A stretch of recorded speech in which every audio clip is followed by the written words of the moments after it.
370 पर आया supreme court का ऐतिहासिक फैसला। बौखलाए अब्दुल्ला परिवार को नहीं हुआ बर्दाश्त। हम लोग भी तो इस भारत का हिस्सा है, हम लोगों के साथ भी इंसाफ होना चाहिए। बड़े अब्दुल्ला बोले जहन्नुम में जाए जम्मू कश्मीर। जम्मू कश्मीर जहन्नुम में जाए और क्या करें? छोटे अब्दुल्ला बोल रहे मुझे गुस्सा आ रहा है, मैं गाली दे दूंगा। अब मैं गुस्से में आके गाली देना नहीं चाहता हूँ, लेकिन मेरे जुबान पे आ रही है। जिस कश्मीर को धरती का स्वर्ग कहा जाता है, उस कश्मीर को जहन्नुम बनाने का काम किसी परिवार ने किया तो वो है अब्दुल्ला परिवार, जिसने दशकों तक कश्मीर पर राज किया। फिर चाहे शेख अब्दुल्ला हो, उनके बेटे फारूक अब्दुल्ला हो या फिर उनके बेटे उमर अब्दुल्ला हो, अब्दुल्ला परिवार की तीनों पीढ़ियों ने जम्मू कश्मीर पर शासन किया। और जब तक शासन किया कभी भी कश्मीर शांत नहीं रहा। कभी कश्मीर से हिंदुओं को भगाया गया तो कभी कश्मीर में पत्थर बरसते थे। लेकिन आज वही कश्मीर मोदी सरकार की वजह से एक बार फिर धरती का स्वर्ग बनने की राह पर चल पड़ा है, जहां चारों ओर खूबसूरती के साथ साथ शांति और सद्भाव का माहौल भी बना रहे। लेकिन लगता है अब्दुल्ला परिवार को ये बात रास नहीं आ रही, इसलिए अनुच्छेद 370 पर आए ऐतिहासिक फैसले के बाद से ही अब्दुल्ला परिवार बुरी तरह से बौखलाया हुआ है। ये बौखलाहट इस कदर है कि फारूक अब्दुल्ला जहां कह रहे हैं कि जहन्नुम में जाए कश्मीर, तो वहीं उनके बेटे उमर अब्दुल्ला कह रहे हैं मुझे गुस्सा आ रहा है, मैं गाली दे दूंगा।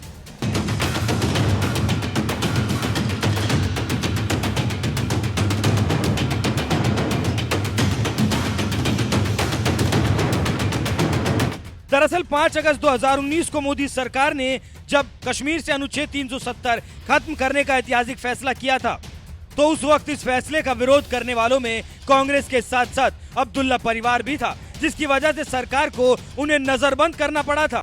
इस ऐतिहासिक फैसले के 4 साल बाद देश की सबसे बड़ी अदालत सुप्रीम कोर्ट ने मोदी सरकार के इस फैसले को सही ठहराया, तो एक बार फिर अब्दुल्ला परिवार बुरी तरह से बौखला उठा, क्योंकि उसकी आखिरी उम्मीद भी एक तरह से धाराशायी हो गई। यही वजह है कि बात चाहे जम्मू कश्मीर के पूर्व सीएम फारूक अब्दुल्ला की हो या फिर उनके बेटे और पूर्व सीएम उमर अब्दुल्ला की, दोनों ही सुप्रीम कोर्ट के ऐतिहासिक फैसले से बुरी तरह से बौखलाए हुए हैं। बात फारूक अब्दुल्ला की करें तो मंगलवार को जब उनसे सुप्रीम कोर्ट के फैसले के बारे में पूछा गया तो बौखलाए अब्दुल्ला बोल पड़े जहन्नुम में जाए जम्मू कश्मीर।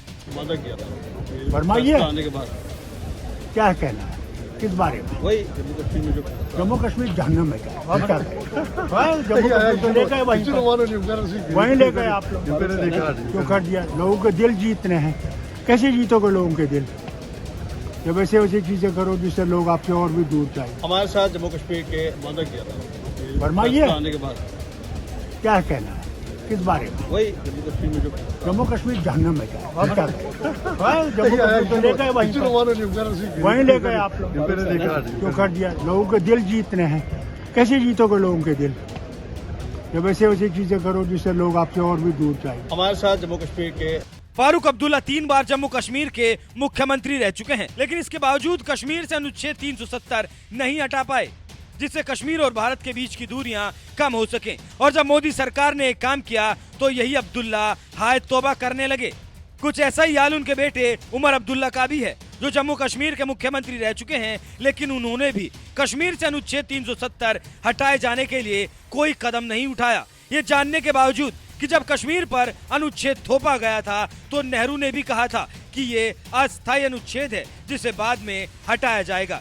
ये बात खुद गृह मंत्री अमित शाह ने देश की संसद को ऑन रिकॉर्ड बताया है। मान्यवर, न्यायालय ने माना कि अनुच्छेद 370 एक अस्थायी प्रावधान था, इसमें कोई शंका कुशंका नहीं है। ये संवैधानिक सत्य है कि धारा 370 अस्थायी समझ। अब ये कुछ लोगों को पसंद नहीं आता है, और जो नेहरू जी के विचारों के, नेहरू जी के कामों के बड़े प्रशंसक है और अनुयायी है, उनको भी पसंद नहीं आता है जो हम कहते हैं।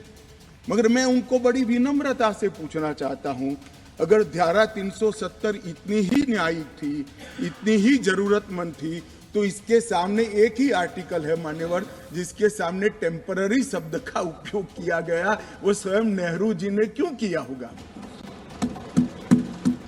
जो लोग कहते हैं कि धारा 370 परमानेंट है, वो संविधान सभा की मंशा का अपमान कर रहे हैं, संविधान का अपमान कर रहे हैं। अमित शाह की बात भी लगता है अब्दुल्ला परिवार को समझ में नहीं आ रही। इसलिए 11 दिसंबर को जब सुप्रीम कोर्ट ने कश्मीर से अनुच्छेद 370 हटाए जाने के फैसले को जायज ठहराया तो पूर्व सीएम उमर अब्दुल्ला भी पूरी तरह से बौखला गए। उनकी बौखलाहट उस वक्त देखने को मिली जब मीडिया उनसे इस मुद्दे पर बात करना चाहती थी। इसी दौरान अपना आपा खोए उमर अब्दुल्ला ने कह दिया, मुझे गुस्सा आ रहा है, मैं गाली दे दूंगा। नहीं ना, मैं कोई रिएक्शन नहीं दे रहा। मैं अपने घर में कैद करके रखा हुआ है। आप लोग इसको रिपोर्ट करिए ना। पूछिए एलजी साहब से वो झूठ क्यों बोलते हैं। पूछिए जम्मू कश्मीर पुलिस वालों से वो झूठ क्यों बोलते हैं। यहाँ आपके सामने खड़े हैं सारे उन्होंने। मुझे सुप्रीम कोर्ट पे कुछ नहीं कहना अभी। मैं कैद होके ना इन चीजों पे आपसे बात नहीं करूंगा। आप लोग पहले सच रिपोर्ट करिए, फिर मुझसे सवाल करिए। गेट पे ताला लगा हुआ है। पूछिए राजभवन से। सुबह से ताला लगा हुआ है। आपके अरेस्ट पे पूछ रहे हैं, सुबह से बताया गया उमर अब्दुल्ला अरेस्ट है, अब बोल रहे नहीं है you can talk to Omar Abdullah. अब देखिए ना ताला लगा हुआ है। What you can talk to Omar Abdullah, ताला नहीं लगा। उठाइए इसका रील। ये खड़े हैं सारे यहाँ जिन्होंने मुझे बंद करके रखा हुआ है। पूछिए एलजी साहब से। मीडिया पे आके उन्होंने दुनिया को झूठ क्यों बोला। पुलिस वाले अभी हर घंटे बयान दे रहे हैं कि सारा कुछ नॉर्मल है। अगर सारा कुछ नॉर्मल है तो हमें बंद करके क्यों रखा हुआ है। क्या आप इस बात से मेरे साथी सुबह से बंद हैं। किस लिए, कसूर क्या है हमारा। Sir, they informed you that you will be placed under house arrest. Nobody informed. All I see is the lock since this morning. आप लोगों को वहाँ बंद करके रखा है, मुझे इस तरह बंद करके रखा हुआ है। झूठ बोलते हैं ये लोग। आपको कब पता चला। अब मैं गुस्से में आके गाली देना नहीं चाहता हूँ, लेकिन मेरे जुबान पे आ रही है। झूठे हैं ये लोग। पूर्व मुख्यमंत्री की भाषा है जो इस कदर झल्लाए हैं कि उनकी जुबान तक गाली आ रही है, लेकिन चाह कर भी नहीं दे पाए। इस बात से समझ सकते हैं कि 370 पर सुप्रीम कोर्ट के आए ऐतिहासिक फैसले से अब्दुल्ला परिवार किस कदर खफा है।